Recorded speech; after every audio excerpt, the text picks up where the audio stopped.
Pickaxe. Happy New Year! Yahoo! Woo! Welcome back, New everybody. Year, same Podiots. How you doing, guys? I'm great. Yeah? Yeah, Great. We're all winding back up. We forgot to find a blobby before we recorded. It shows how rusty we are. Yeah.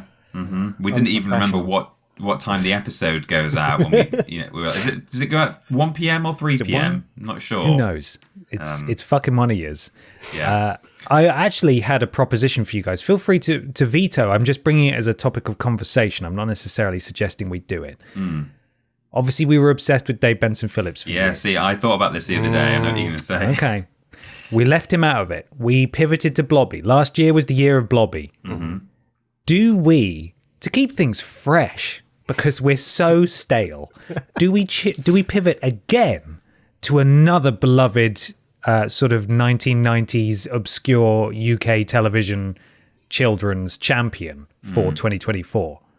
We could do, but it would have to be some... I mean, surprisingly, Dave was deep enough of a well that we didn't seem to quite run out of Dave Benson Phillips's. Mr. Blobby is a bottomless well of photos. There will never be not a new Blobby, because in the fortnight it takes us to do an episode, there's probably been a new photo of him for some reason, doing something.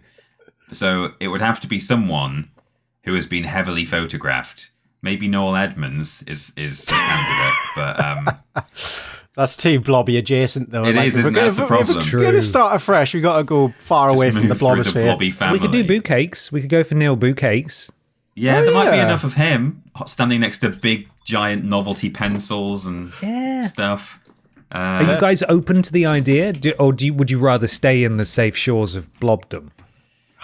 I think I'm getting a bit, well, not tired, but I think we're starting to exhaust the pool and getting a bit blobbed off. Yeah, it's just it's good, but we're starting to eke into the horror side of Blobby, where all the ones we find now are just a little bit off-putting, a little bit scary in some ways. And while I would love to really explore that cavern, maybe we should go for something a little bit more wholesome. I'm not opposed to Neil, and also you get classic, TV Neil and modern Neil, who's Neil. Modern Neil is he's kind of sexy. Have you seen him recently? Yeah, he is. Yeah. Hang on, let me send you a sexy Neil. We've got some real. Oh, it's the smolder on middle-aged Neil is something, isn't it? Yeah. Some real DILF energy there, right? I don't know if he has children, but sure. The thing is, scrolling through photos of Neil, other than the smolder, the ones where he's in his Art Attack jumper are all very similar. It would look like we're doing the same Neil every week, but man, it's a good point. Remember when I discovered that there were different Neils for different international markets? Maybe we could do a different Neil every fortnight. We could, yeah. I quite like that. Yeah, let's see all the parallel universe Neils. Are there enough Neils? So from next episode on, we're doing this is the year of Art Attack. This is an Art Attack. Podiots. We can do any interesting Neils we can find where he is holding a huge paintbrush. I've just seen one where he's standing in front of a plane on a I saw that one too on a runway for some reason. So there's enough. If it's just a general Art Attack photo, maybe we could do one or two of the head. Spanish Neil. Last year was a big year for us in terms of meeting our heroes, right? He's one we're still yet to meet. Maybe this will manifest some quality Neil action. Blobby, we didn't manage that, but as we've discovered, it is actually just a man inside a gorilla suit inside the Mr. Blobby suit, because the illusion was shattered when they were all up on eBay. That sort of ruined it for me. I thought Mr. Blobby was a real person who paid taxes, and turns out he's not. What is that? What have you sent there? That is in the Google image search results for Neil Buchanan. I think it might be him. Which one's Neil? Child Neil Buchanan with a chimpanzee on his knee, a black and white photo. He's got a big plaster on his knee as well, where he's cut himself. The chimp has cut him, presumably. Children's do. Yeah, indeed. I find monkeys deeply unsettling. That is a scary looking monkey. Oh, it is. It's from neilbuchanan.co.uk. He's got a website. It is him. His biography page. So I think that really is Child Neil with a chimp.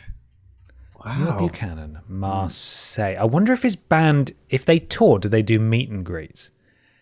Marseille were, that's not a good start, is it? No. Past tense. Marseille were a British heavy metal band from Liverpool, formed in 1976 by Neil Buchanan. Whoa! Oh, wow. Didn't realize it was like that early on. Wow. And they won the UK Battle of the first band to win the UK Battle of the Bands competition at Wembley Arena in 1977. Wow. I was destined for big things. Well, let's There's check a his lot of past Wikipedia and members. see if he is still, even though Marseille are seemingly no longer a thing, is he still active as a... What's he doing? Yeah, what's he up to Neil. these days? I did for the what episode, what milestone? It would have been 100, wasn't it? When we were at the Yogscast offices at the beginning of 2022, April time. I did send his website an email, I feel like, and I didn't hear anything back. Yeah. I didn't have a great deal of luck with that. I'd never heard back from what's his name? David Miliband. I didn't hear back from David Miliband either, which is weird. Yeah. I always preferred Ed anyway. It's fine. Yeah. Ed, I meant Ed. No, it was Ed, because Did I mean that's Ed? whose photo we had. Yeah, I think it was Ed. Yeah, it was Miliband. Ed. Sorry, David was the competent one. My mistake. That's my bad. Well, it says years active, 1976 to present, just generally Neil Buchanan active. But it does say that Marseille broke up. But then it also says the band reformed in 2009.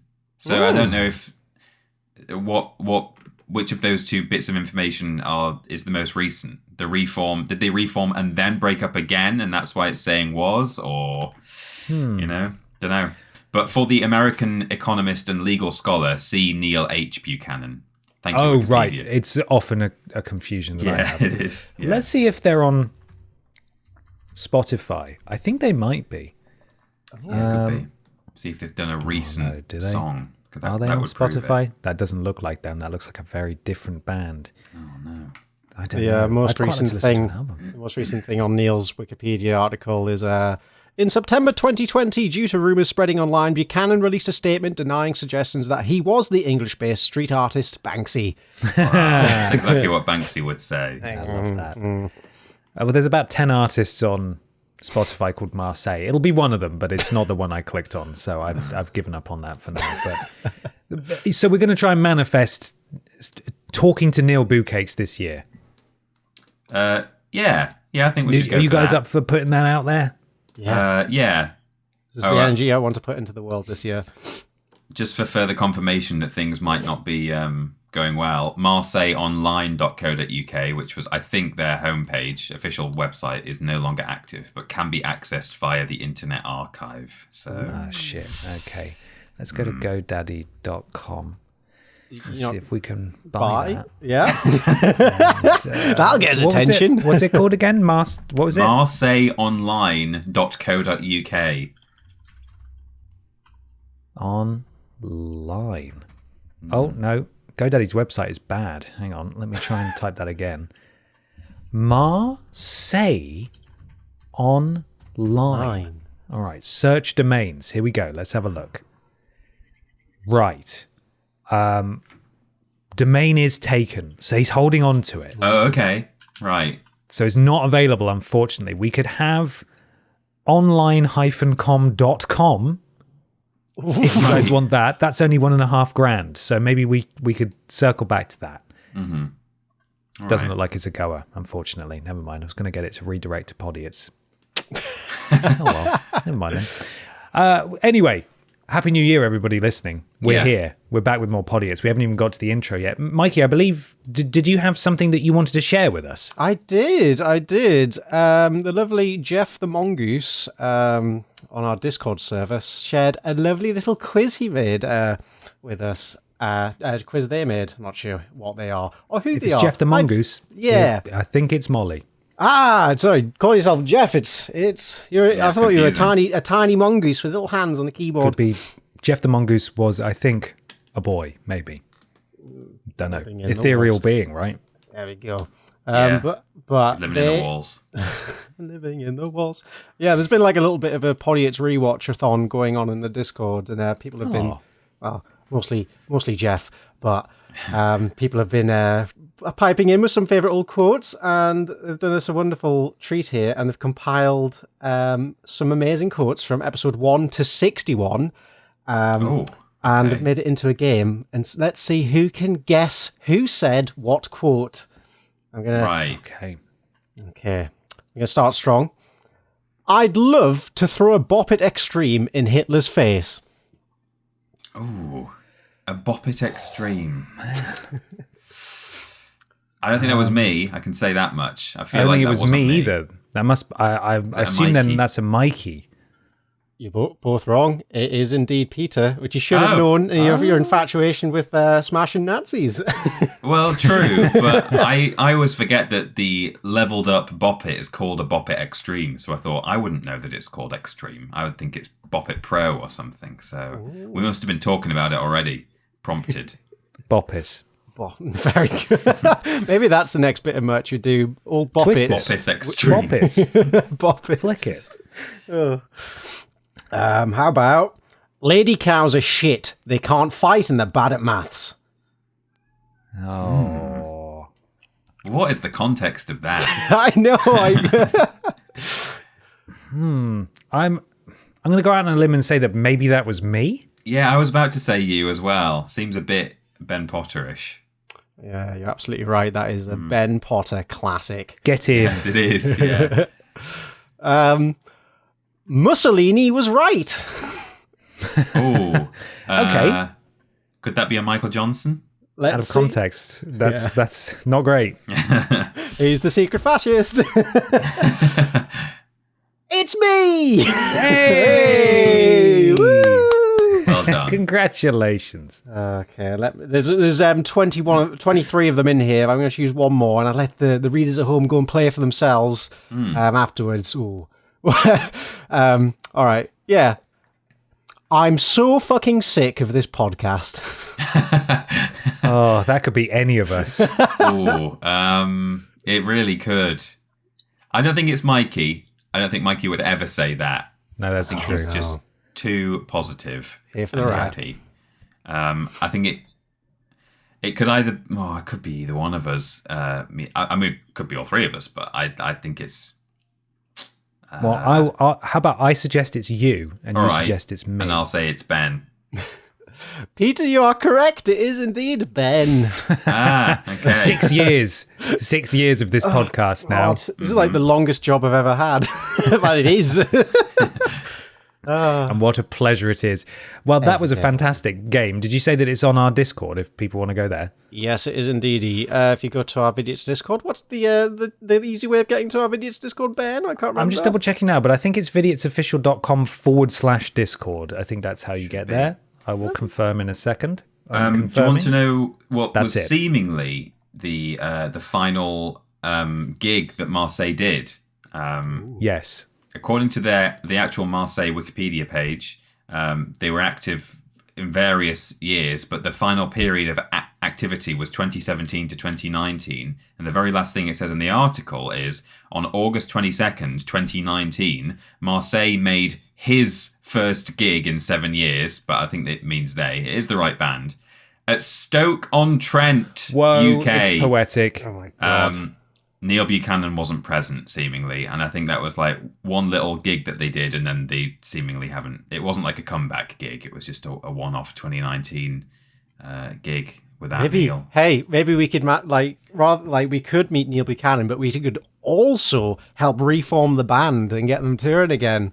Guys, we could be in the band. Oh my God, we could! Yeah, there've been a lot of members. You're right, Peter. as well. In Stoke-on-Trent, we could make this happen. Mm-hmm. We could. Which member of Marseille are you? Tag yourselves. Hang on, I had the Wikipedia page open just a second ago. Let me just find it quickly. Hang on, any second now. I'm going to do it. Here we go. Marseille the band. Right. Tag yourself. Are you Steve Dinwoody? Are you Keith Knowles? Are you Neil Bukakes? Are you Andy Charters? There's a lot of members. Paul Dale, Sav Pierce, Mark Railton, Mark Hay, Nigel Roberts, Lee Andrews, Gareth Webb, Ace Fincham, Rob Brooks, or Darren Daz Green. Tag yourself. I'm total Andy Charters, you know. That's so you.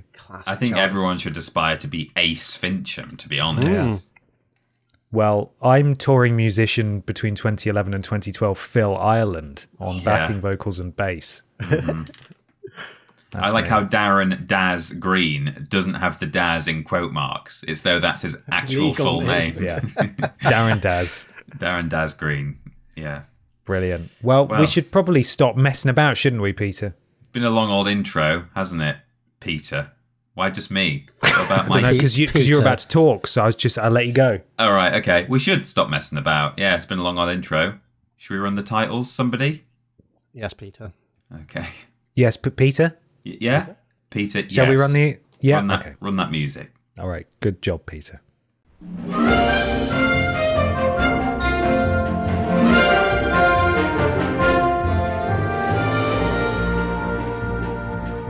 Hello, everybody, and welcome to Podiots, the official Vidiots podcast. It's a conversational podcast where we take some questions from you at home and obey the law of the three Rs, where everybody brings a thing along to talk about. I'm Ben. I'm Peter. And I am Michael.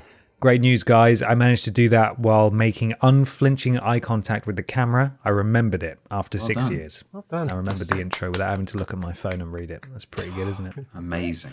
That's some pretty gonna be stuck in your Sorry, brain. Mikey. Sorry. Sorry. I didn't here to interrupt the devastating news. I just want to say that. Go ahead. Now you can remember that intro forever and ever, and it'll never leave your brain.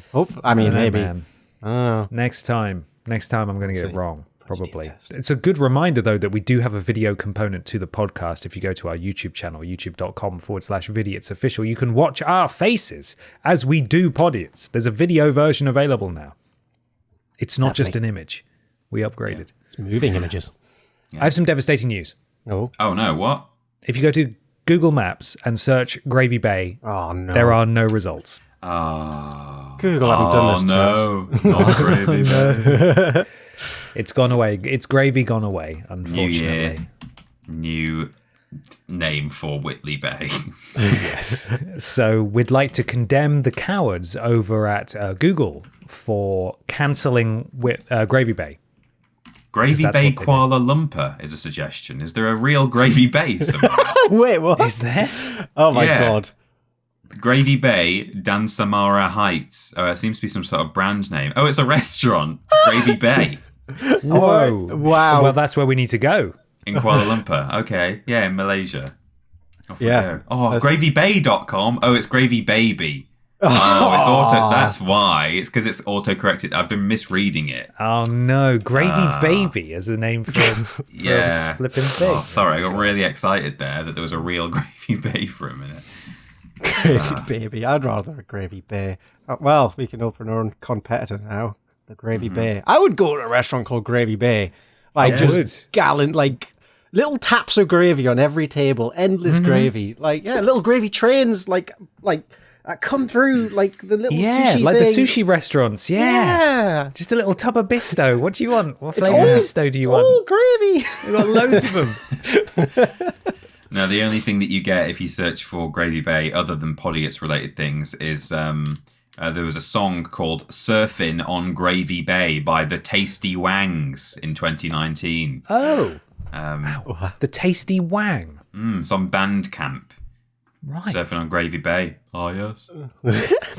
From their album, Better Living Through Proper Nutrition. Fair enough.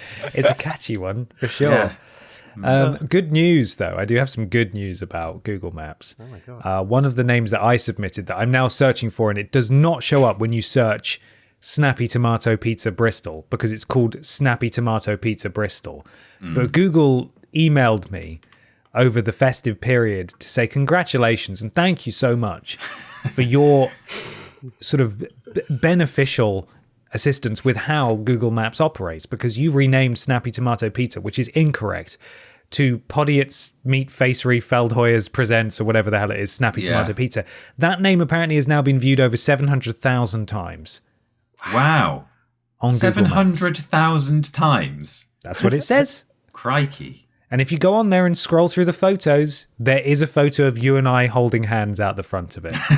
And a photo of Dave Benson Phillips in a ball pit. Wow. Fantastic. Yeah, it's good.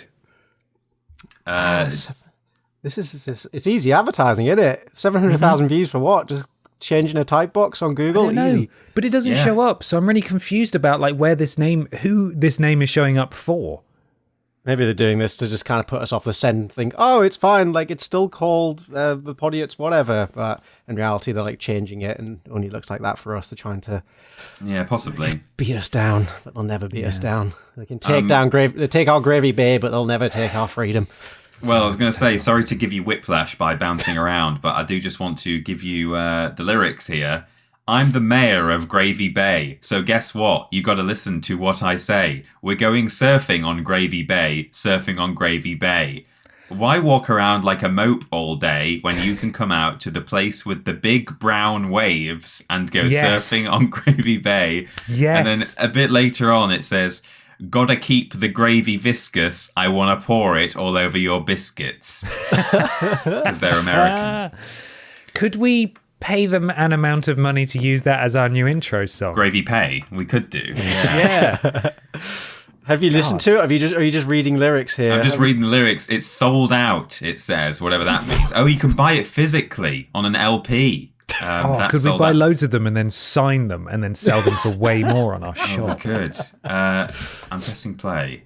I'm going to have a listen to it. Have a listen. Gravy While you have a Gravy play, I'll say that speaking of shop, we actually have some new merchandise available. It's new in terms of the fact that it's only been available for about a month now. But if you go to vidiotsofficial.com, we have a couple of items available, don't we, Mikey? You're darn tootin'. If you head over to vidiotsofficial.com and click that lovely little shop button, you will be greeted with a bounty of goodies. Oh, this Peter? fucking slaps. It's great. I love it. Yeah. Really good. All right. We'll try and get in touch with them and see if they'll let us use it. I mean, I doubt they'll find out if we use it anyway, but now that we've said all this on the podcast, people will go tattling, so we've got to do our due diligence. All right.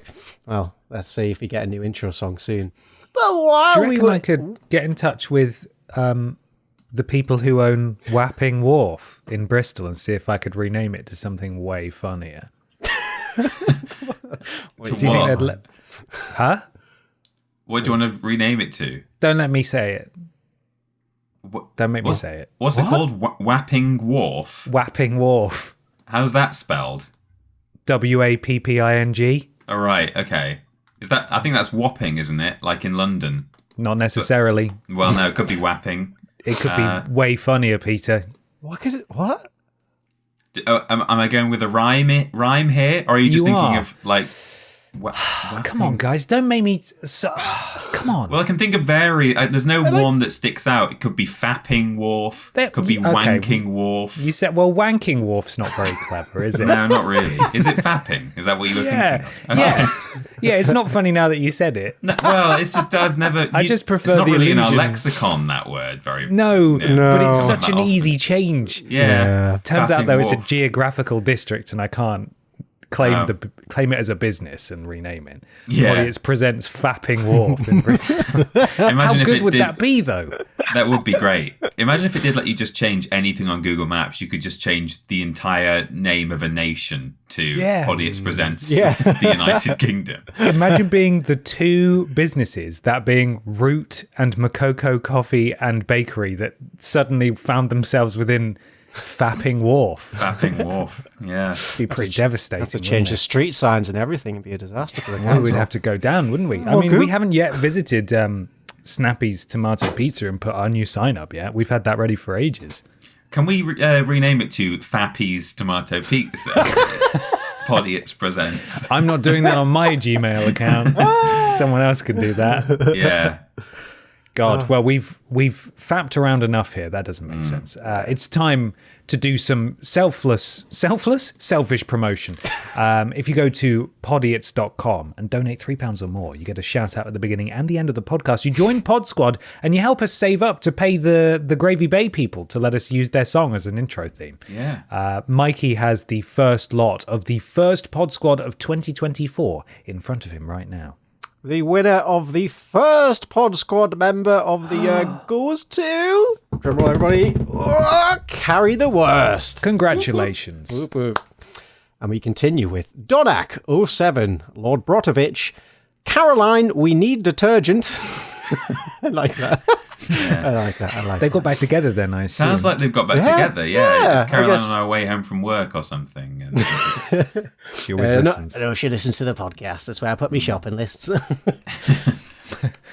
Chode photographer, Freddie W., Stephen Scordes, and Happy Nude Bear. oh, it's nice. Thank you. We've also got A Donkey Died for This, Shit Stain Nakamura, extra 50s worth of cum, Kermit the Pog, Mr. Macca, Vinegar Tom, and the very generous Ski Sky, who said, my boyfriend Drew and I love your podcast and get so excited whenever a new episode comes out. It's also almost his birthday. Could you say happy birthday to him? Thanks, boys. Smiley face. Happy birthday, Drew. Happy birthday, Drew. Hopefully it's not been your birthday. I think that donation came towards the end of December. So happy birthday. Happy birthday to you. Thank you. And finally, we have Jens Herman, who was very generous and said, Merry Christmas, my dudes, and a Happy New Year. Never stop the naughtiness, my fellow Vidiots enjoyers. Keep using words like wank and flip in your donation names. The boys secretly want that. Oh, we're going to get a lot of FAP ones, aren't we? A lot of fap, yeah. You get a lot Happy of New fap in Year. there. It's finally fap away for all we care. We hope you are married and... oh, no! Right. One of my New Year's resolutions, which is not a very grown-up one, was to not say the first two words of this name. Oh, well... Because it's like a go-to joke that I over-rely on, and I'm trying to scale back. If you want, one of us can say it for you, or you can just say it, and it's not like you're making the joke. You're just reading someone's submission. You know, it's not like you're breaking a... Or you don't want the words to even leave your lips. It's semantics, you know. Someone nearly got me on stream the other day because I said that was my resolution, and someone said, "Have you been? have you been to? Oh God, what was it? It was. Have you been to ScreamCon or something like that? No, it was something else. SawCon. Basically, SawCon. Have you been to SawCon? I was like, no, I haven't. I haven't been to SawCon. And then they said. And then they said, lol, SawCon DN. Nuts. Lol, got him. And I was like, oh my God, I walked straight into that one, didn't I? So I'm trying not to do it. I'm trying not to do DN stuff for January at least. And then I'll really unleash in February. But someone's actually really gone for it. Well, again. Ben's final Pod Squad member of his the Fast Crew is D's Nuts roasting on an open fire. So brilliant. Thank you for that. Thank you so much. And thank you, Mikey, for correcting me. ScreamCon DN doesn't make any sense. I was like, so is that like to do with the horror film? SawCon. What is that? What's that? What is SawCon? Jesus. Anyway, thank you so much to our Pod Squad, our first Pod Squad of 2024. Podiots.com. £3 or more to get a shout out at the beginning and the end of the show. Support the things you enjoy, and we really appreciate it. It helps us to keep doing this 6 years in. What a milestone. Now, I am in charge of listener-submitted things this week, and you guys have obviously brought your own things as well. We're going to start with the listener-submitted thing. I'd like to hear from Michael Johnson first.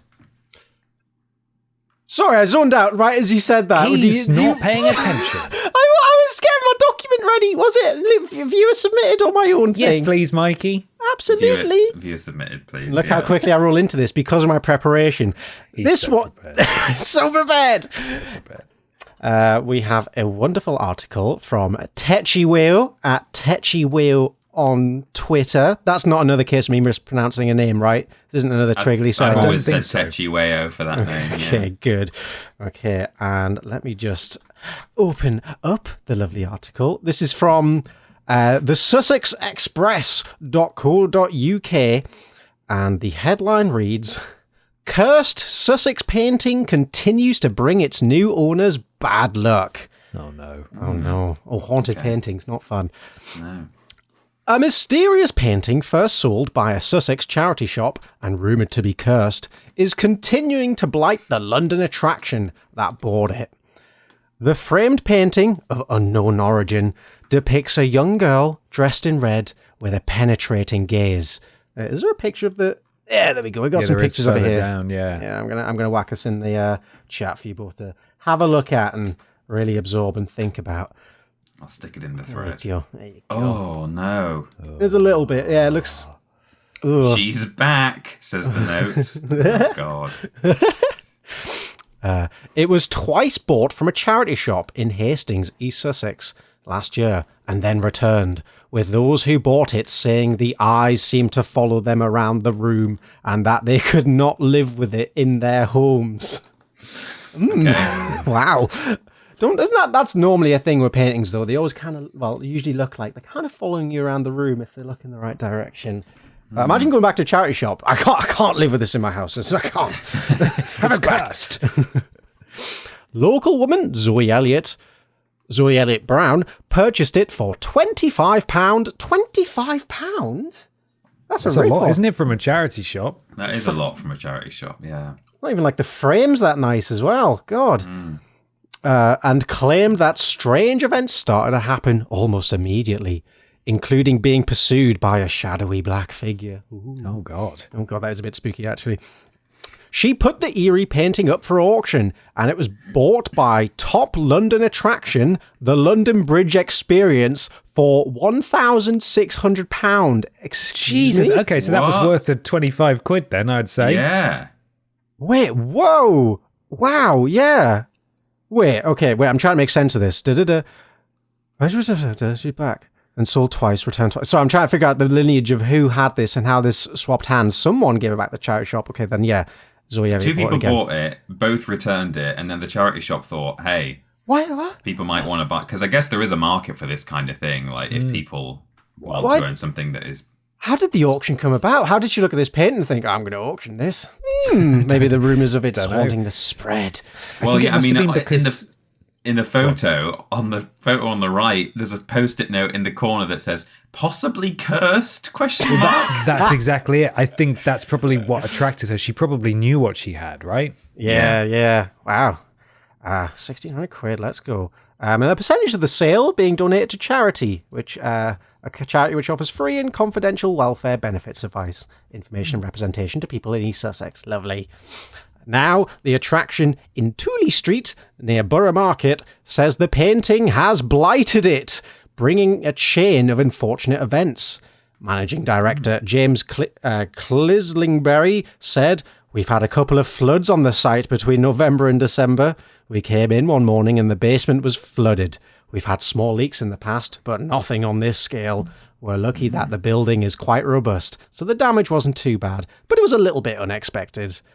Maybe a little bit of a tenuous link there, but I'll give him it. He paid a lot of money for this painting, so he wants to get his money's He needs worth. to hype up the curse, I think, to make it bring in the customers. Exactly.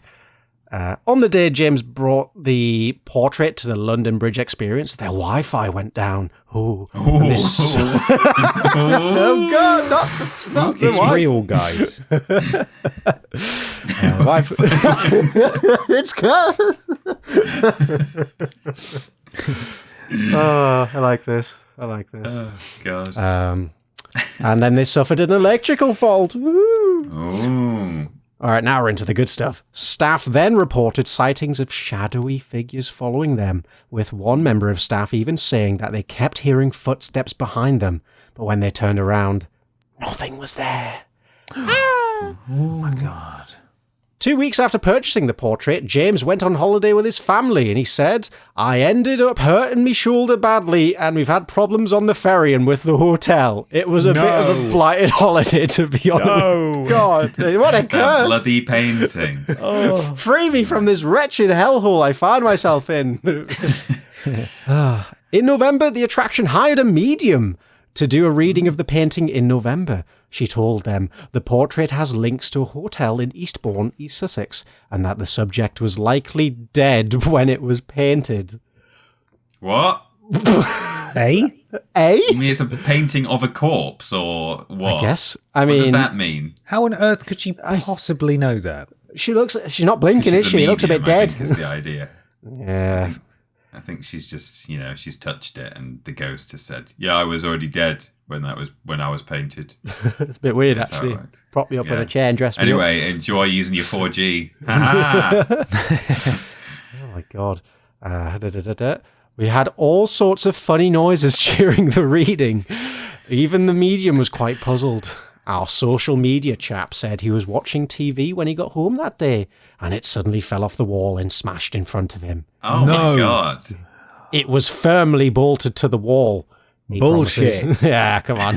This is an easy insurance claim. TV damaged by haunting. And it had been up for quite some time, and it literally flew off the wall. It's bizarre. All sorts of odd things have happened.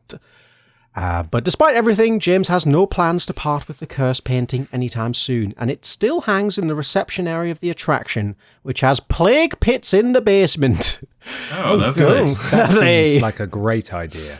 I mean, how do you even know which of the many, many curses and ghosts are affecting you? You bring in the portrait. It could be one of the plague victims who's making TVs literally fly off the wall, and I quote. Oh, God. Wow. And the article finishes with, I've gotten used to it now and tend to brush it off. We plan to keep it and hope it can find a happy home here. That's quite nice. They've adopted a problem painting and they're going to see it through to the end. They're not going to give up on it. Nice. Until the painting passes away. Oh, Yeah. That's lovely. the already dead woman painting passes away even further. Yeah. This got me thinking about purchasing haunted paintings and where you would even get those. So I went on eBay. Ooh. Right, of course, yeah. I've searched haunted painting. Here's one. Let me know what you make of that. Ooh.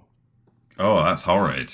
The title of this one is Quite Haunting Original 20th Century Unattributed Oil? ? Right, haunting. Haunting, not haunted. This is But the is it also closest I supposed could to be get. haunted? Oh no, that's just okay, right. The description says, in used condition, quite haunting original 20th century unattributed oil, it's the title again, in used condition with blemish present throughout. Not terrible condition, though, please see all photos. I think they mean that it's a haunting thing to look at. Yeah. I've got another one for you. This one is called Vintage Creepy Oil Painting Toddler Child with Original Photo Haunted House, which is a great title of a painting. And I think you're really going to enjoy this painting. It's just sending to you now. Oh no. Oh, no. The child was dead when it was painted. Season's greetings, it says. The item description from the seller says, don't know much about it. Nah, me neither. Don't know much about it. That's all we got. That is the more haunting one of the two, I have to say. Those big eyes. Oh my god. I'll stick them in the thread. We've got another haunting one. This one is Haunting Antique Primitive Oil on Board Portrait of Priest or Minister. Again, it's quite disappointing in terms of the description. It just says, I like to collect old things. And please note, FedEx may not get this to you in one piece. But that's FedEx may not be in one piece when they get it to you. it's true. All their TVs have fallen off the walls. There's not much more about it on there. And I've got one final one. Beautifully haunting signed child portrait. Hang on, I'm trying to save the image instead of copy it. How about get your peepers around this spooky woman. The description for this one is, this unusual watercolor is signed to base of picture. Frame is original with some damage as photographed, possibly Victorian, it says. But there aren't actually any haunted things on there. I know probably a few of our listeners may listen to My Brother and Me, the podcast, and they do a section about haunted dolls where they go on and they find haunted dolls and read the descriptions of those posts. So there's apparently an abundance of haunted dolls on eBay, but not haunted art.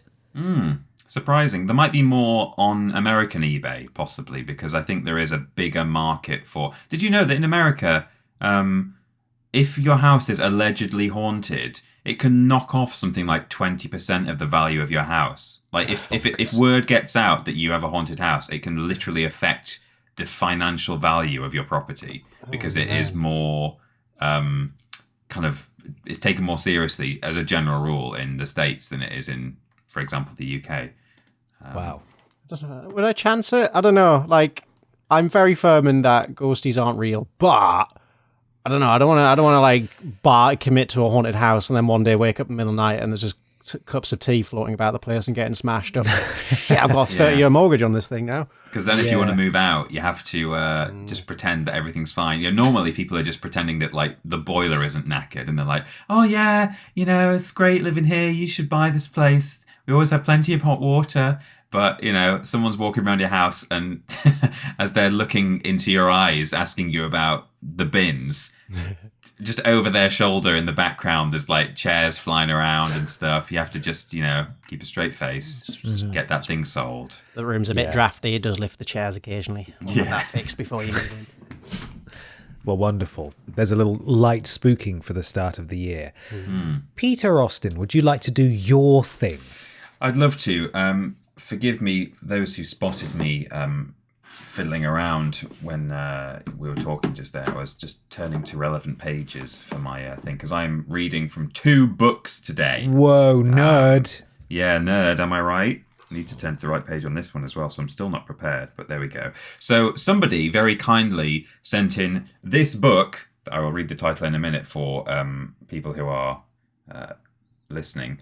On the Tatapeel, the triple jump Tatapeel. Unfortunately, I didn't write down their name at the time, and then the Tatapeel is like hours long, and so I don't know where I would even find the bit where we opened this. So if this was you, make yourself known. Thank you to somebody for sending in Yorkshire's Strangest Tales, Extraordinary But True Stories, written by Leonora Rustamova. Whoa. What a name. So there's all sorts of stuff in here. Most of it is like just kind of historical, but a little bit of it is kind of semi-supernatural stories. And there is something in here. I was already aware of this as an object and a concept, but I've never brought it. I don't think we've ever talked about it on Podiots. So I thought, hey, yeah, that's a good idea. So let me tell you about A Hand of Glory. Does that mean anything to either of you? You know what A Hand of Glory is? No, I don't think so. Foggy. Well, here we go. Sitting in a museum atop a salt-blown hill in Whitby, North Yorkshire, is the only known Hand of Glory remaining in Britain, an essential part of a superstitious burglar's kit until the early 19th century. A Hand of Glory is a mummified human hand severed at the wrist and said to have magical powers. Oh, God. So this could be, we're basically doing a spookiest so far, aren't we? We've done the haunted paintings. Now we're on to severed hands. Enjoy this one in October as well, I guess. You can have a re-listen to this episode. Folk tales and legends, as usual, give differing accounts of the power of these hands.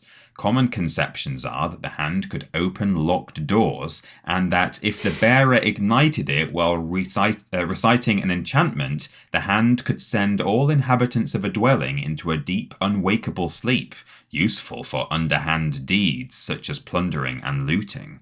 I will now send you guys the photo of the Hand of Glory that you can see in the Whitby Museum.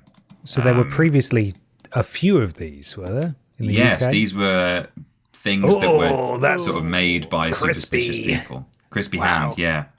Now, the reason I've got 2 books here is that I have a second book on my own personal bookshelf. I need to not lose my page.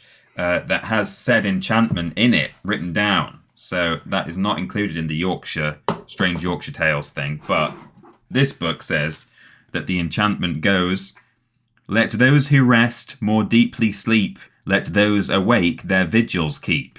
O Hand of Glory, shed thy light. Direct us to our spoil tonight." So that's what you would say. Oh, Jesus. I've got no room. Okay, let me continue. So, opinions on how to ignite a Hand of Glory vary. Some tales report that a candle made from the flesh of the original owner, that is, the person whose hand was chopped off, as well as wax and sesame, should be placed in the clenched hand and lit, while others suggest that the actual fingers themselves are lit. But burglars beware. If one of the fingers refuses to light or goes out, then one of the inhabitants is not asleep. Another common belief was that the lit candle in the hand would shine only for the holder, allowing them to see in pitch darkness, while others could not even see the candle. This gave rise to claims that invisibility was one of its powers. It was also thought that you could only put out the flames on the hand with blood or blue milk, which is skimmed milk, apparently. Oh, okay. I guess back in the day, skimmed milk was blue. Or maybe they just mean blue top from the supermarket. Yeah. Descriptions can be found on how a hand of glory is made. Firstly, it must be severed at the wrist, purportedly from a felon, fresh from the gallows. So you would wait until someone had been hanged for a crime, I think for murder or burglary, and then you would take their hand under cover of darkness. Interestingly, there are also stories about quite often around this time, people would take splinters from gallows where people were being hanged, and they would use that to cure, I think, toothache. I can't remember if you would like put it in your mouth or wear it around your neck or something, but they thought little slivers of wood from a hangman's gallows would be good for your teeth. Wow. Yeah, lovely, right? They really were just throwing stuff at the wall and hoping something stuck. Something's got to work, right? Yeah, right. Slightly more exciting times back then. It's like, oh, have a suck on a slug. That'll sort you out. Yeah. So the hand that you've then chopped down from a hanged convict must then be wrapped and squeezed dry of all blood and fluids before being placed in a jar of salt. After 2 weeks, it must then be taken out, dusted off, and cooked until completely dried. Please don't try this at home, says the book. Which is annoying, because I've got loads of hands in my chest freezer. You were talking at work earlier about how much you've been wanting to do this. The most common Hand of Glory tale is set on a barren moor in North Yorkshire. Accounts vary and are often vague with no particular locale, but 2 specific and quite detailed versions have survived. One from 1797 relates to the Spittle Inn on Stainmoor, lovely, and the other one from 1824 to the Oak Tree Inn in Leaming, though they follow the same basic plot. On a dark and stormy night... It is always a dark and stormy night, isn't it? Comments the author. On a desolate Yorkshire moor, there is a knock on the door of an inn. Freezing and wet, a beggar enters and pleads to be allowed to stay the night. The innkeeper has no spare beds, but allows the beggar to sleep in front of the fire in the bar. The owner, staff, and guests shortly retire to their beds, and all but the cook, a young lass, stays awake in the back room. She stays awake and they've all gone to bed. Able to view the beggar through a small pane of glass between the 2 rooms, the cook witnesses the beggar pull out a brown, withered human hand from his pocket. He takes a match and, while incanting, lights the fingers of the hand one by one. Each one flames as if it were a candle. Filled with horror, the girl rushes up the back steps and tries to awaken her master and the other men of the house, but to no avail. They sleep a charmed sleep.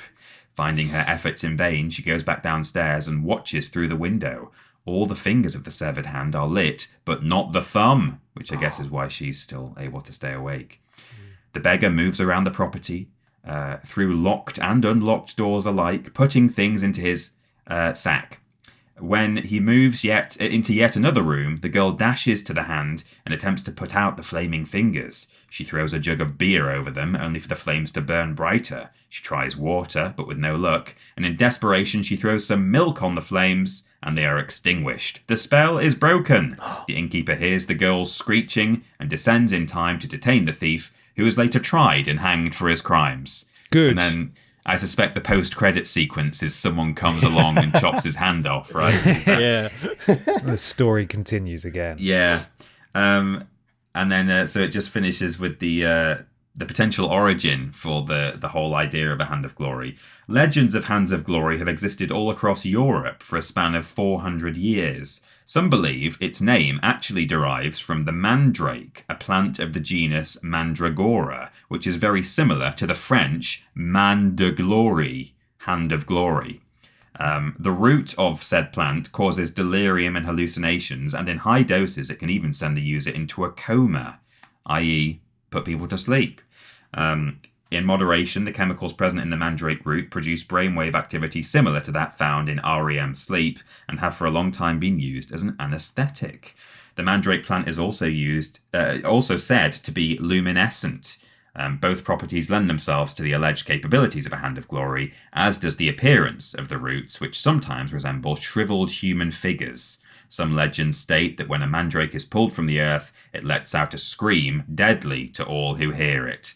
And it then says that Harry Potter fans will be familiar with the mandrake and the Hand of Glory. In the Chamber of Secrets, they do a lot of mandrake stuff, and it's like screaming as they pull it out. But also in that book, there is a Hand of Glory on display in Borgin and Burke's, a shop of dark-natured magical curiosities, which is later reappears in The Half-Blood Prince when Draco Malfoy uses it to escape the Room of Requirement after an application of Peruvian instant darkness powder. He slips away using light only he can see while the others are in complete darkness. So there you go.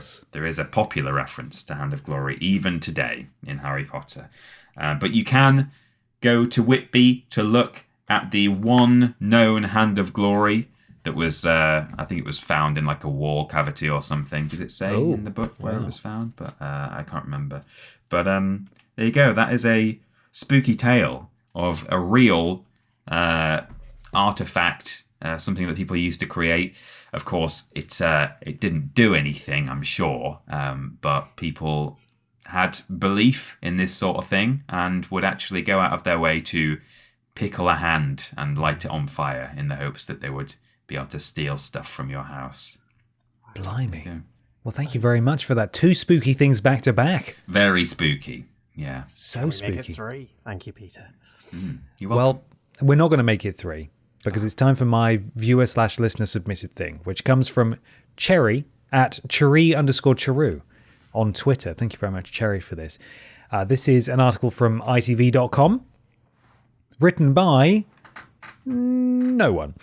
The headline reads, Wix customer parks tank outside Basingstoke store after shoddy kitchen fitted in home.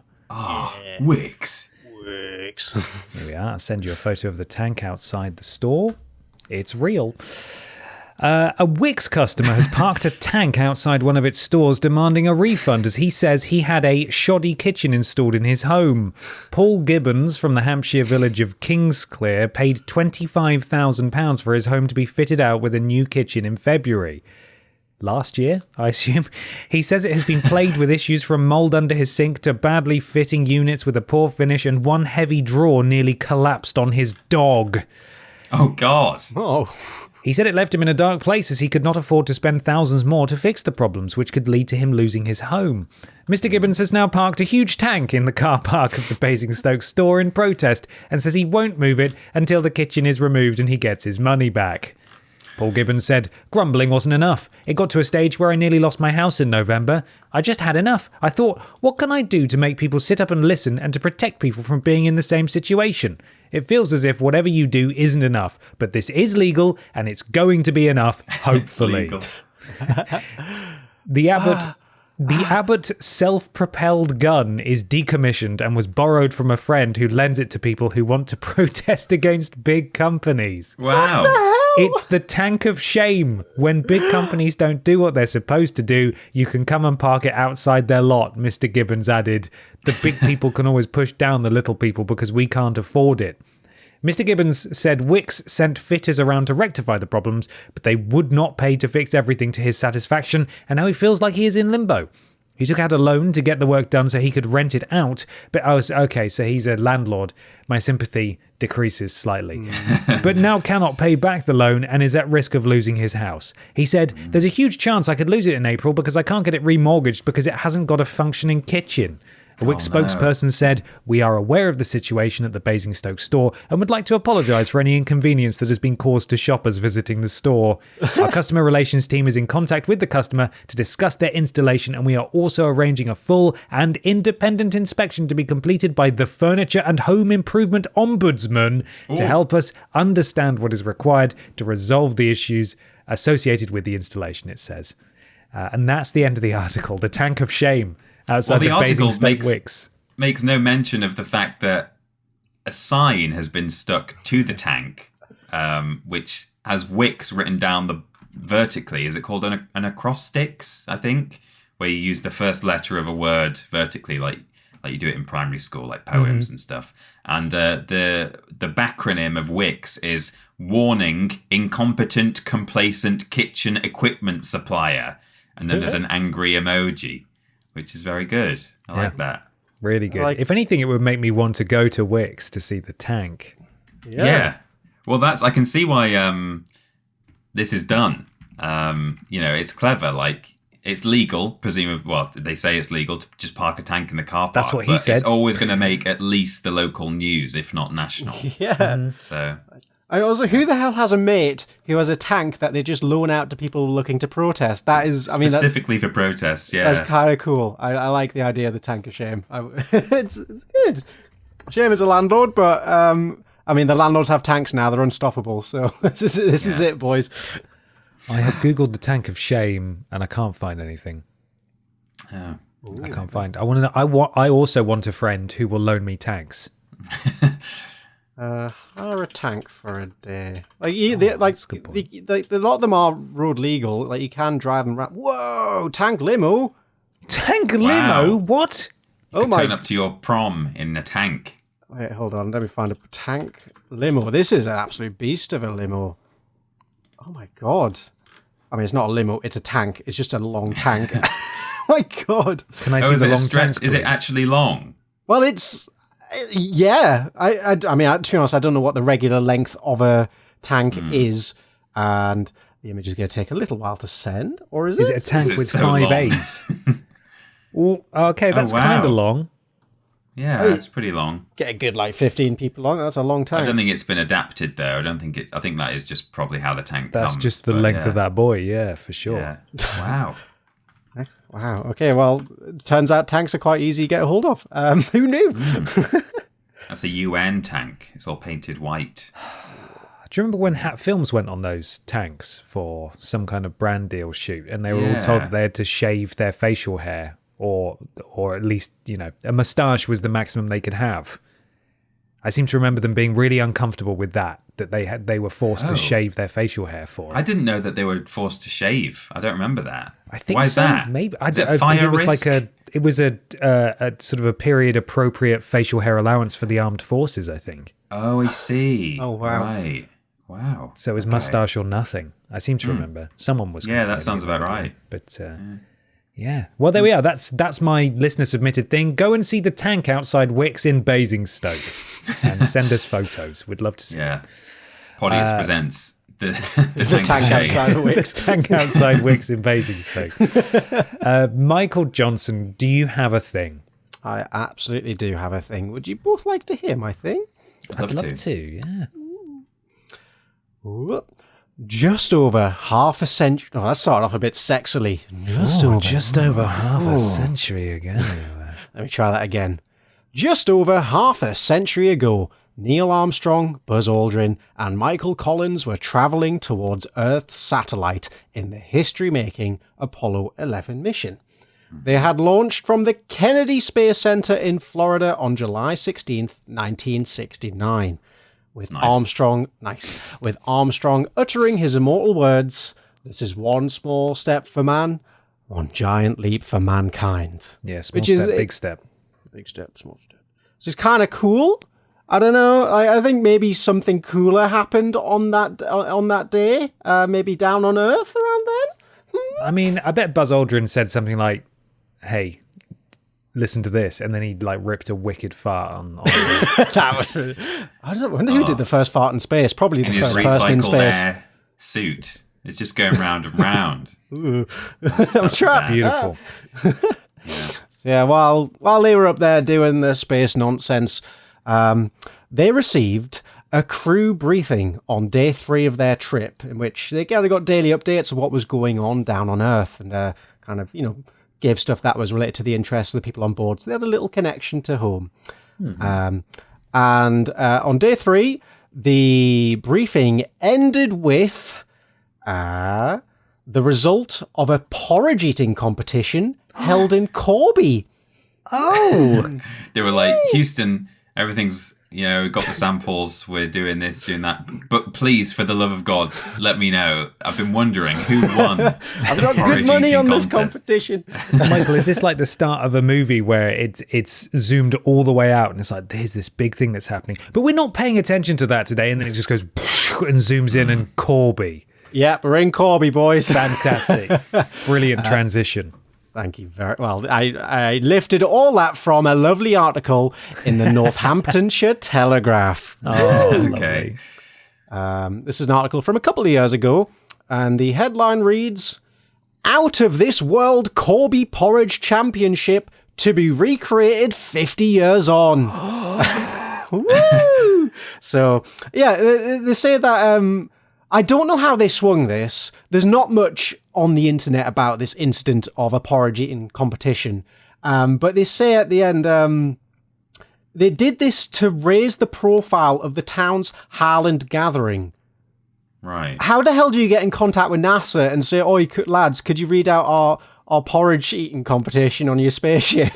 So that's what. So they got the information relayed to the spacemen in order to raise awareness. That was the whole... Wow, yeah, okay. So someone at Earth calling in and let them know what was going on Earth that day, and this was part of it. And they somehow managed to wrangle the way into it, which no one talks about. They just kind of say, "Oh yeah, they did it to help promote their village fete," essentially. But we continue. So reports say that Irishman John Coyle took the title after eating a whopping 23 bowls of instant oatmeal in just 10 minutes. Oh my God, that's a lot. That is a lot. That's quite... more than 2 bowls a minute. Oh my God, wow, that is impressive. Like porridge, just like a regular dose of it, it's pretty filling. Like I can't even look at porridge for like a week after I eat it, but good God, 23 in one day. Go on, John Coyle. And pretending we're in 2019 here. And tomorrow, hungry diners will take on the breakfast battle once more at the Hungry Hossie Cafe in Dale Street. I'm going to send you... What's a Hossie? Well, I think it's supposed to be like horsey. Right. The Hungry Hossie. I'm going to send you a picture of the outside and the sign of this wonderful establishment. It's a delight. Okay. It's a delight. Oh, that is a Hungry Hossie.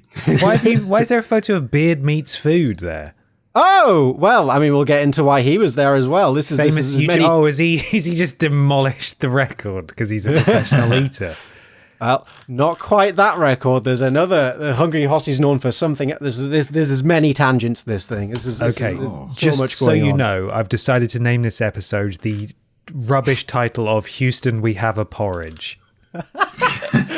Okay. Love it. Oh God. What about go on. Horston, we have a problem. Wow. Horston. or Houston, whichever you like. Hungry Houston, we have a problem. Any sort of combination. But I do like we have a porridge. That's good. My vote's for Houston. We have a porridge. Yeah. It's not very good, is it? I thought that's why it's so good. Is it good. Houston, we have a podge plum? No, that doesn't make sense. God. It's just got to be Houston, we have a porridge, surely. Yeah. I'm trying to think of other porridge words. Absolutely shit. We'll think on it. Yeah, we'll get there.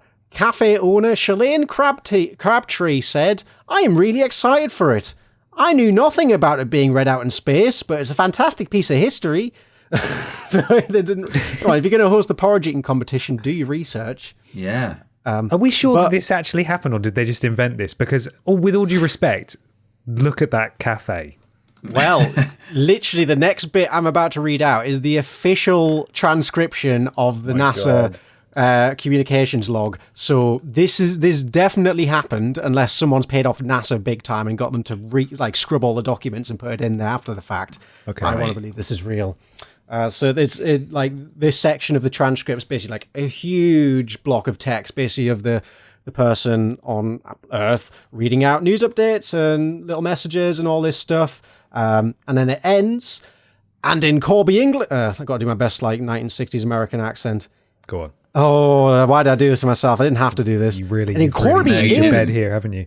Yeah, I'm going to lie in it. I'm going to get real cozy in it. And in Corby, England... No, I can't now. No, I can't. 4 words, all I can muster. Oh, Mike, go on, you go. Go on. And in Corby, England, an Irishman, John Coyle, has won the world's porridge eating championship by consuming 23 bowls of instant oatmeal in a 10-minute time limit from a field of 35 other competitors. Over. Wow. And then one of the astronaut replies, I'd like to enter Aldrin into the oatmeal eating contest next time. Home. Is he, this is the home people. Is he pretty good at that? He's good. He's doing his share up here. You all just finished your meal not long, didn't you? I'm still eating. Okay, is that? And then he interrupts. He's on his 19th bowl. They're having japes up there in space. They're having a great time. Got to pass the time somehow. So yeah, this did happen. I'm going to believe the transcript. I want to believe it's true. And so the contest, which was hosted in 2019, is going to be was hosted by BBC Radio Northampton, starts at 8:30 a.m, with pipers piping the contestants in at about 8:15 a.m. in the morning. Wow, that's very early for pipes.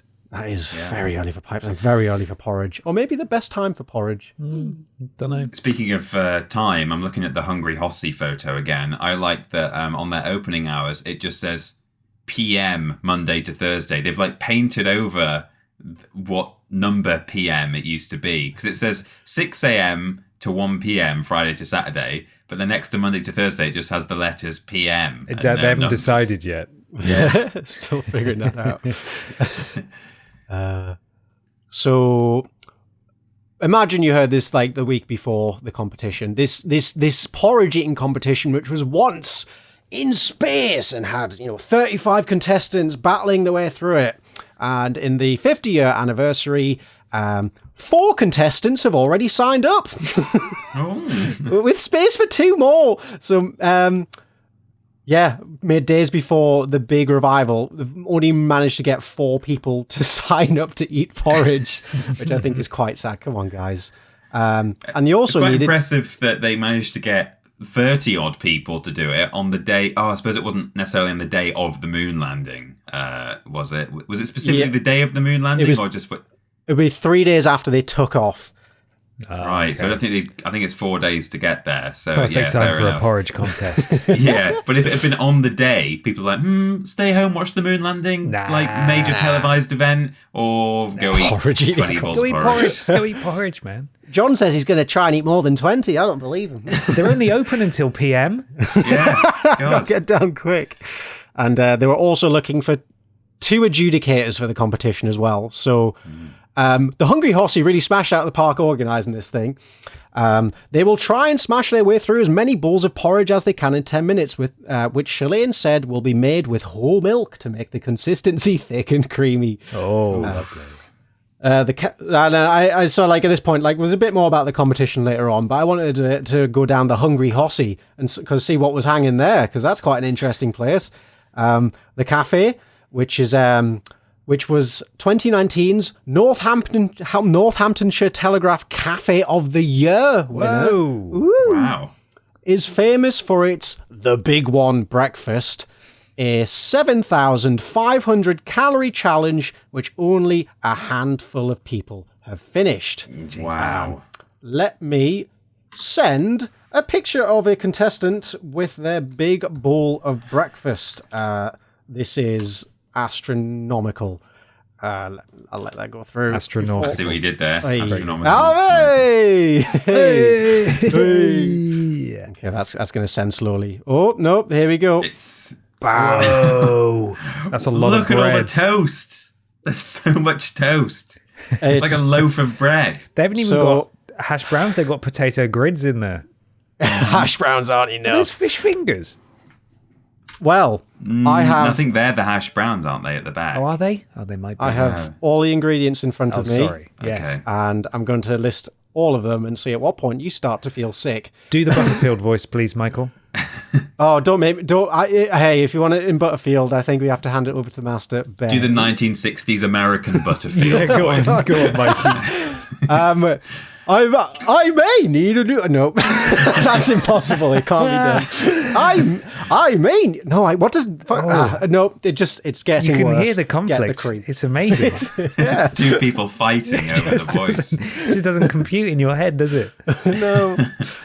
Ben, would you like to do the honors? I'd actually like to hear Peter do it. Oh. Just in normal Brian. Do whichever twist on Brian you'd like. Do Brian if he was that guy about to eat his breakfast there. Okay, that guy looks very excited.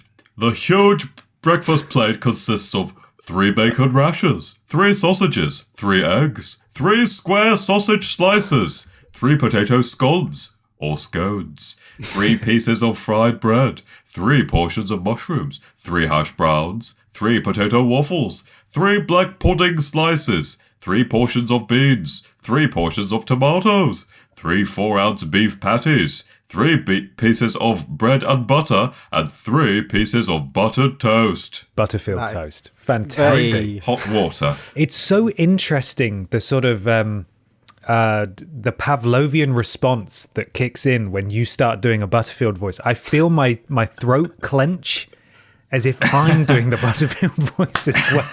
It's really weird. Wow. I can't fight it. I'm there with you every step of the way. Beautiful. That's a lot of food.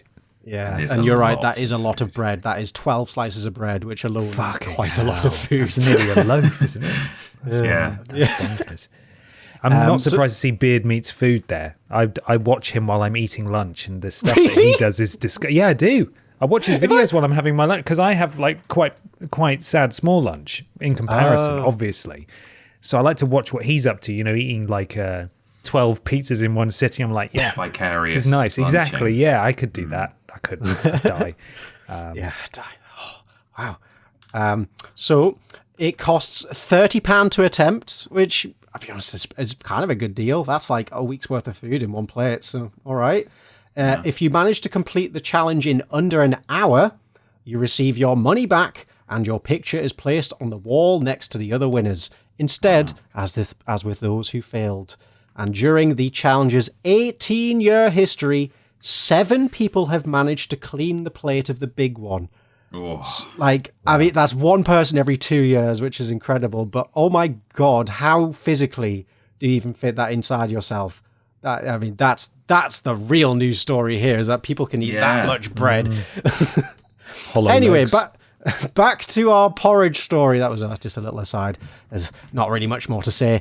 This is the last of the article trying to promote the event which is happening in a couple of days' time. Shalane said, the porridge challenge is so tough, she thinks even those who had defeated the big one could only manage between 12 and 15 bowls. But she had some advice for those taking part. She said, you've got to go at it fast. 10 minutes is no time at all. Thanks, Shalane. Shelley and Elaine put together. Couldn't decide on just one name, so thought they'd put two together. Shalane. And then a fun little tidbit at the end of the article, which is that legend has it that the Corby crater on Mars, named after the town in 1979, took its name from the porridge tale. Wow. Yeah. So there's a little bit of Corby on the moon. And on so Mars. this is on Mars. There we go. Not the moon. Yeah, I know space. So I read through this. I was really curious to hear the results of the porridge eating contest. Who won? And there's just literally nothing on the internet about this. Not on any of the Highland Gathering social medias. Not on any other news sites. They just decided not to tell us who won it after hyping it up this much. But maybe Buzz Aldrin came out of retirement. He did, yeah. He's on his 19th bowl.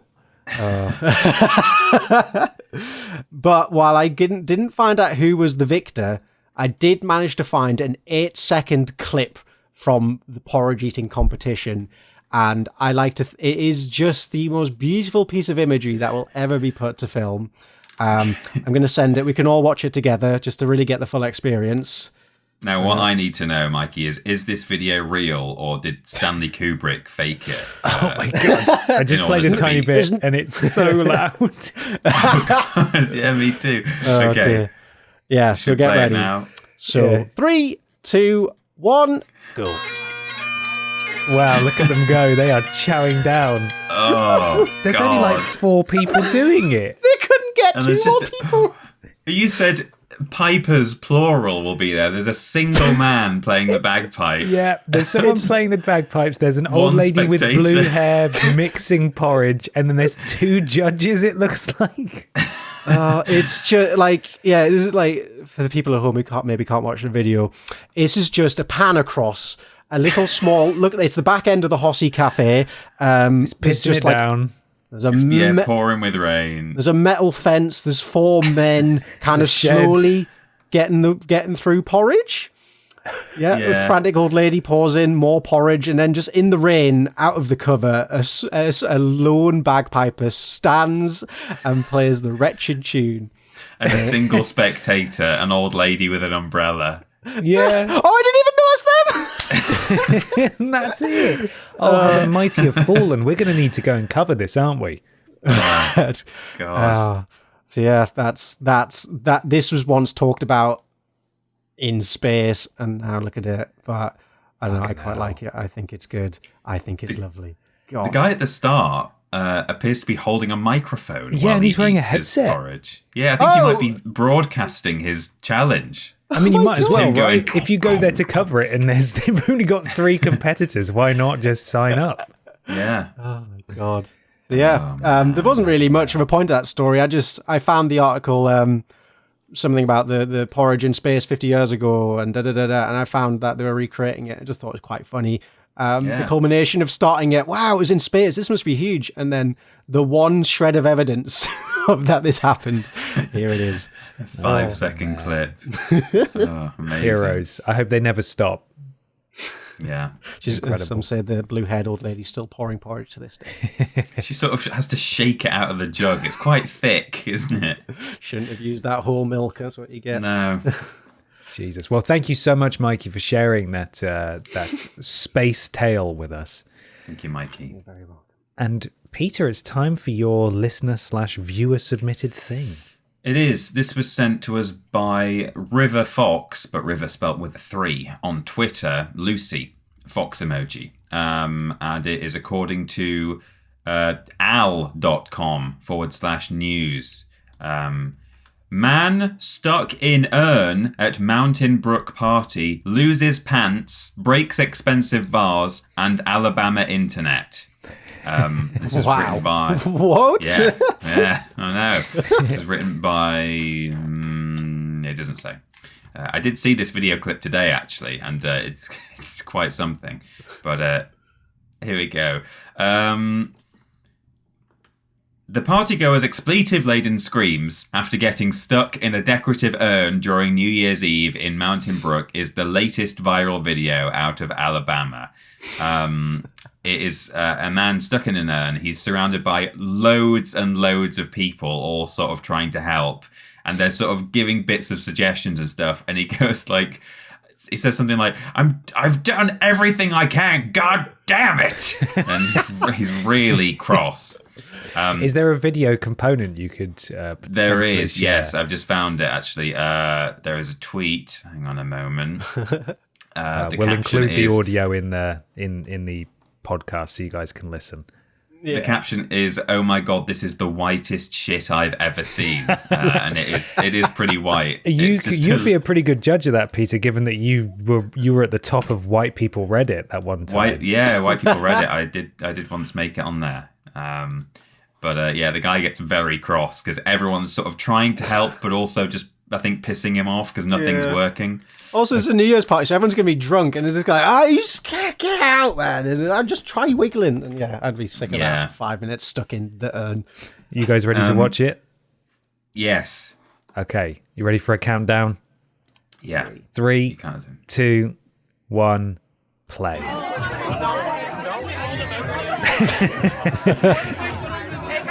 God, he looks genuinely distraught.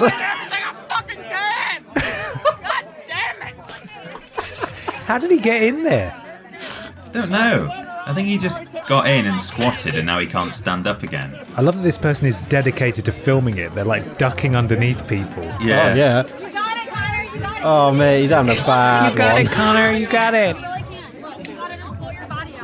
They're saying, like, take your sweater off. It's like, I only took my belt off. It did His nothing. knees are hitting. Yeah. Oh, God. Wow. God. Bless him. Oh, dear.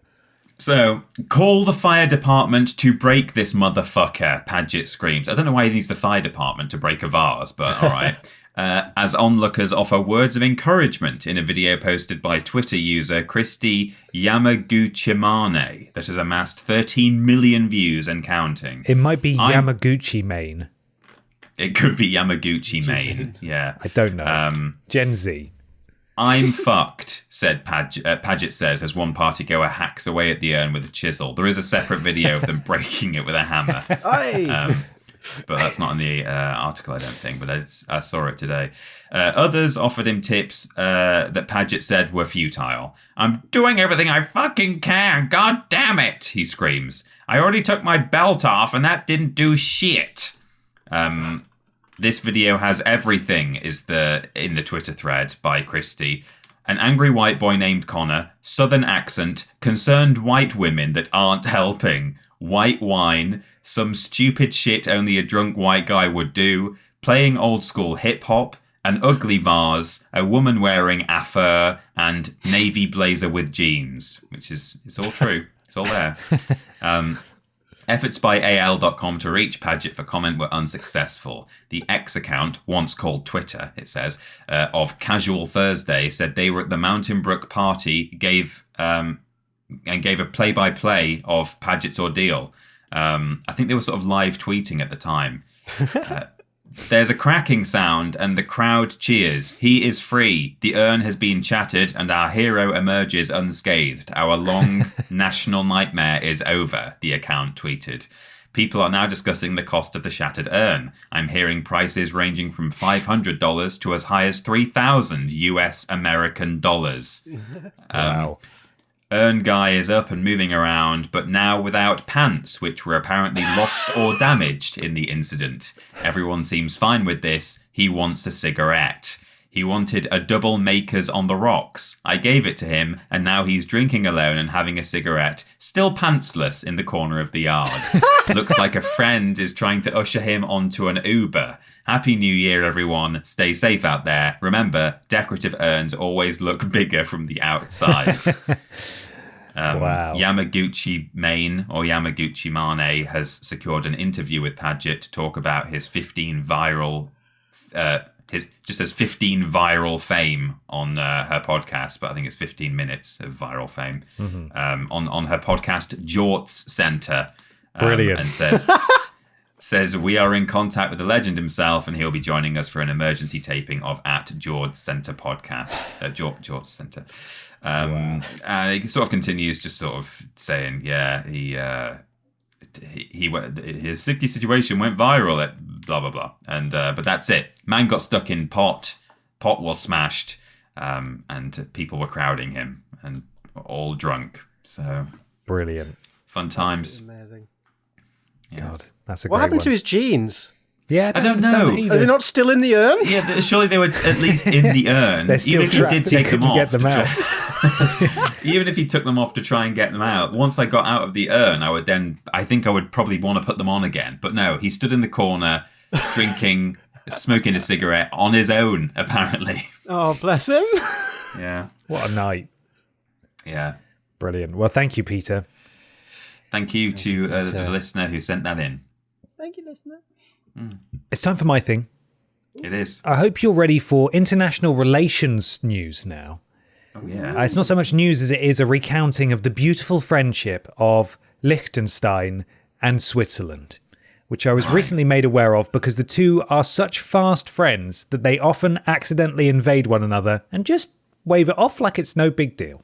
Oh, okay. So I'm going to get to that, but first I'm going to give you a brief Wikipedia history of the relations of Liechtenstein and Switzerland, which I think is a beautiful love story between two wonderful nations. So I wanted to share it today. It's also quite dry. Here we go. After the dissolution of Austria-Hungary in 1918, the Liechtenstein government could no longer rely on Austria to fulfill their monetary and diplomatic needs. At the request of Liechtenstein's government in 1919, Switzerland safeguards Liechtenstein's interests and citizens abroad. The two countries form a common economic and monetary area. Liechtenstein has used the Swiss franc since 1920, and the two countries have formed a customs union since 1924 and have open borders. When Liechtenstein applied to join the League of Nations in 1920, Switzerland was the only country to vote in favour of their ascension at the League of Nations Assembly on the 17th of December 1920, as opposed to 28 against. Oh, God. During World War II, both countries were neutral, which is a big, fat loss right there. That's a big L, quite frankly. Yeah. Mm-hmm. It achieved I'm not taking a stance on the genocide that's happening across Europe right now, said Switzerland and Liechtenstein. We're the good guys. My best friend Switzerland looks after all of the Nazis' gold. Yes. It achieved the de facto inclusion of Liechtenstein in the Swiss national supply, though there were figures both inside and outside of Liechtenstein who used the country in order to recruit Liechtensteiner into the Waffen SS and gain public sympathy for the Nazi cause, which infuriated Switzerland. Switzerland apparently did take a stand there. Right. Both are now, moving swiftly on from that, both are now also parties to the Schengen Agreement. Is that right? Did I say that right? Schengen Agreement? Yeah, Schengen. Schengen. Because we talked about that. Britain talked a lot about that around Brexit, because I think we were hoping to be in it or base our relation. I don't know, something about Brexit economics. It was in the news a lot, the Schengen Agreement. Yeah. It was also a load of bollocks in the end, as far as Brexit was concerned. The countries also have a common patent system. Switzerland is empowered to enter into treaties on Liechtenstein's behalf if Liechtenstein is not represented at the treaty negotiations. This power has most often been exercised with treaties involving customs duties or procedures. Swiss consular protection is extended to citizens of Liechtenstein. Switzerland represents Liechtenstein abroad unless they choose otherwise. Before Liechtenstein became a member in its own right of the European Free Trade Association in 1999, Switzerland represented its interests in that organisation. The two also share a common language, German, and are both outside the European Union. Liechtenstein, however, has joined the European Economic Area, as already discussed. Like Switzerland, Liechtenstein maintains a policy of neutrality. However, while Switzerland follows a policy of armed neutrality, Liechtenstein does not have an army of its own. Ambassadors to one country are usually accredited to the other. The only resident ambassador in Liechtenstein is a Knight of the Sovereign Military Order of Malta. Don't know why, but it is. Right. So there you go. They're basically best friends forever. Best friends, yeah. Fast friends. And they were roommates, some might say. Oh my God, they were roommates. But the most exciting thing I want to talk about, and there isn't a huge list, but I just thought it was fun to go over, is the section of the Wikipedia article entitled Incidents Involving the Swiss Military. Because, of course, Liechtenstein does not have a military. Switzerland has a relatively active military due to ongoing conscription. Several incidents have occurred during routine training. On the 14th of October 1968, 5 artillery shells fired by the Swiss army accidentally hit Liechtenstein's only ski resort, Malben.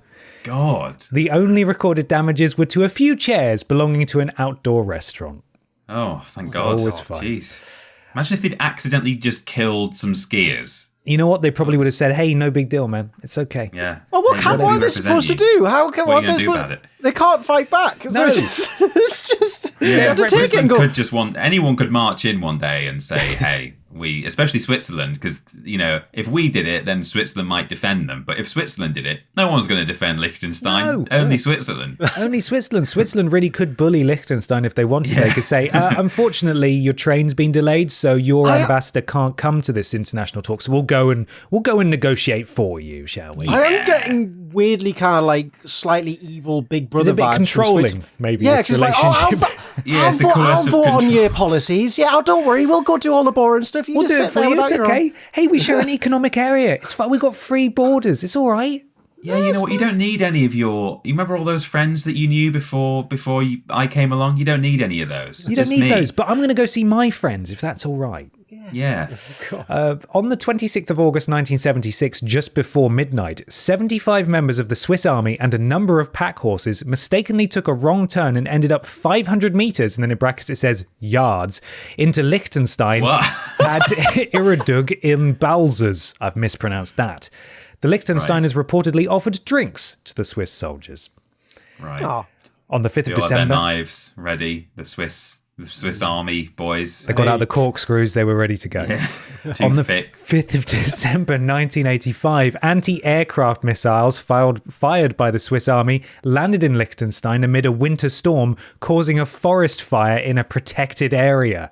Fortunately, Liechtenstein has no aircraft, so you know all right. Compensation was paid. I'm assuming they just planted more trees. Who knows? On the 13th of October 1992, following written orders, Swiss army recruits unknowingly crossed the border and went to Triesenberg, that's probably not how you pronounce it, but it is appropriate, to set up an observation post. Swiss commanders had overlooked the fact that Triesenberg was not on Swiss territory. Switzerland apologised to Liechtenstein for the incident. And finally, the most recent one. On the 3rd of March 2007, a company of 171 Swiss soldiers mistakenly entered Liechtenstein again as they were disoriented and took a wrong turn due to bad weather conditions. The troops returned to Swiss territory after they had travelled more than 2 kilometres into the country. The Liechtenstein authorities did not discover the incursion and were informed by the Swiss after the incident. The incident was disregarded by both sides. A Liechtenstein spokesperson said, "It's not like they invaded with attack helicopters. You know, was it? Just waved it off." Wow. Yeah. All right. And that's it. That's all I've got for you. I can also read the last bit if you'd like about taxation and tax treaties, but I don't think it would be that interesting. So there's Don't spoil us all at one, Ben. Save it for next episode. I'll do a follow-up next time. But there's a lovely little recap of the, as it turns out, actually rather controlling relationship of Switzerland and Liechtenstein and their various military incursions. You can do better. Break up with them. You need a new man. Switzerland's not the one. Stand up for yourself. It's interesting how like international borders are like very significant in some ways and also completely meaningless in other ways. Like they marched soldiers into Liechtenstein, and everyone knows that like there was no intent whatsoever, and like that in and of itself was completely inconsequential. They were just marching around a bit and then they marched home again. Meaningless, really, on the national stage, on the global stage. But actually, just sort of semantically, moving soldiers across a border into someone else's country is in and of itself like a significant enough thing that they felt the need to acknowledge it and apologize for it. It's just kind of strange how human, like, well, how national borders work, and that in itself is kind of a significant thing, even though it wasn't. If you see what I mean, how much it matters and how much it doesn't. Yeah. I've just looked at Liechtenstein on a map, and it's absolutely bloody tiny. It is. I put a photo in the chat there. You can see it. I think Liechtenstein is the green bit.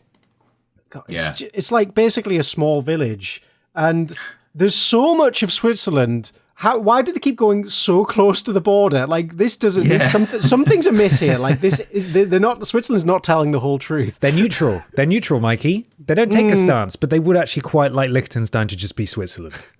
Yeah. Whoopsies, we accidentally invaded you again. Sorry. Next time there'll be more people. If we have any Liechtenstein or Swiss listeners, please get in touch and let us know what you make of the relationship, because I'm sure Liechtenstein has a really rich culture and history of its own, but it's been so entangled, seemingly, from just an ignorant outside perspective of someone who's just read a Wikipedia article. It seems it's been so entangled over the past 100 years that their culture and socioeconomic situation may not actually be that much different at all. May practically it's very be strange.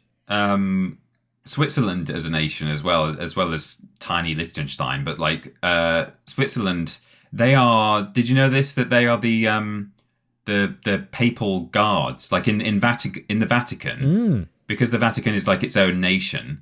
They have Swiss guards for some reason. I don't know if it's because Switzerland is a neutral state and they've specifically picked Switzerland to be the guards of the Pope. But there's a picture of a Swiss guard for you in their proper uniform. That's what they wear, apparently, to guard the Pope.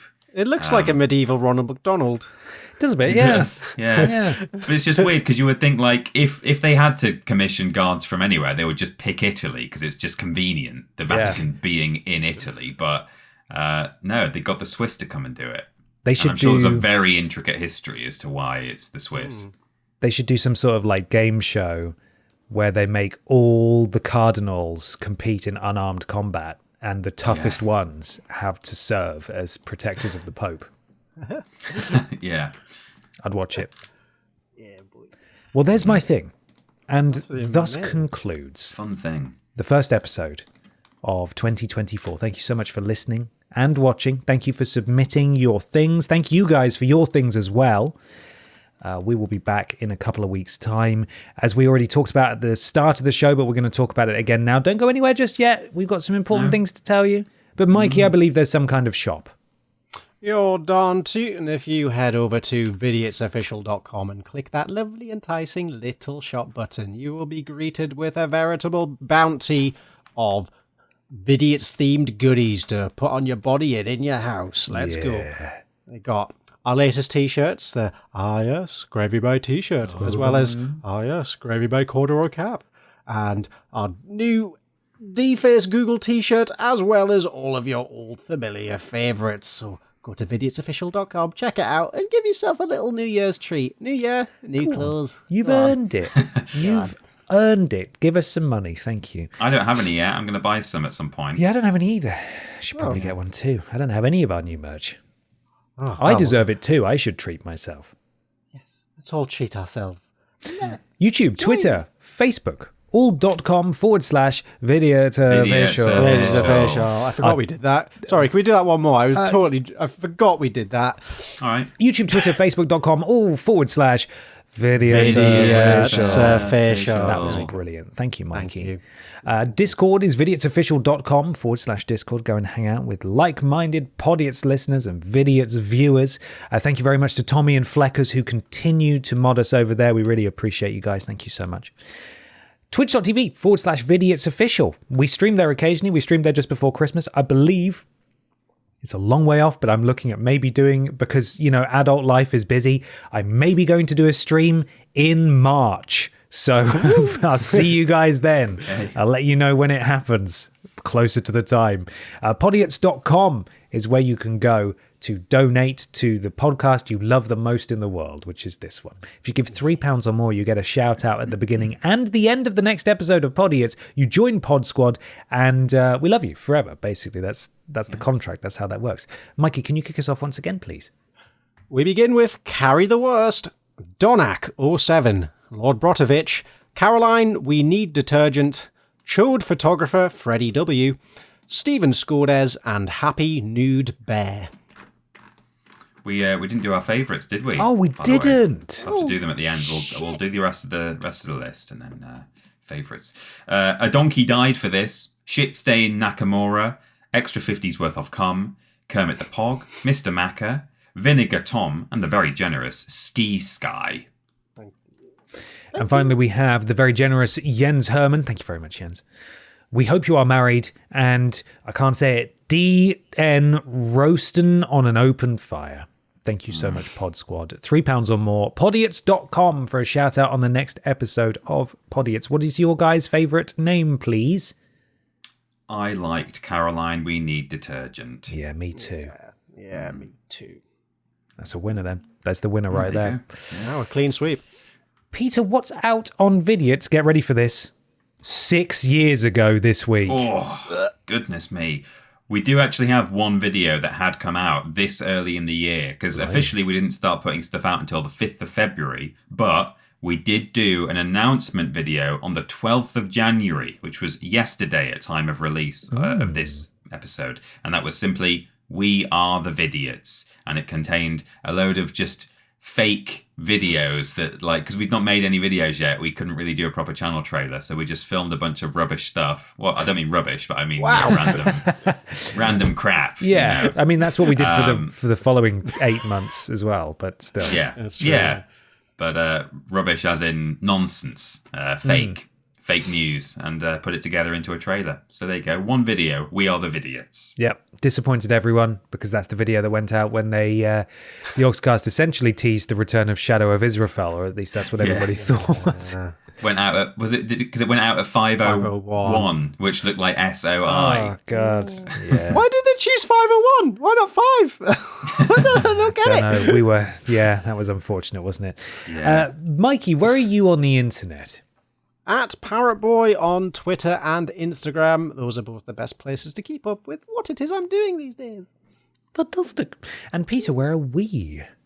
We are at confused_dude and that Peter Austin, both on Twitter, and also together we are at Team Triple Jump on Twitter, yes, but more importantly on YouTube and on Twitch, where we are playing video games, talking about video games, cooking silly food, and stuff. Video game stuff. Absolutely. Why not leave us a 5-star review on your platform of choice? It helps something to do with Al Gore's rhythms and we'd really appreciate it. Why not go check out the other shows on the Pickaxe Network as well? There's some brilliant stuff on there. Thank you very much. I feel like we probably should have shouted out our Pickaxe contact Sam, who's always there when we need a hand with sorting out the podcast and providing sort of liaison between us and the network, and he really helped us last year. And of course, the Pickaxe Network itself for having us on the network. It's been a pleasure. Yeah. Thank you. Do you guys have a final question before we fuck off? No.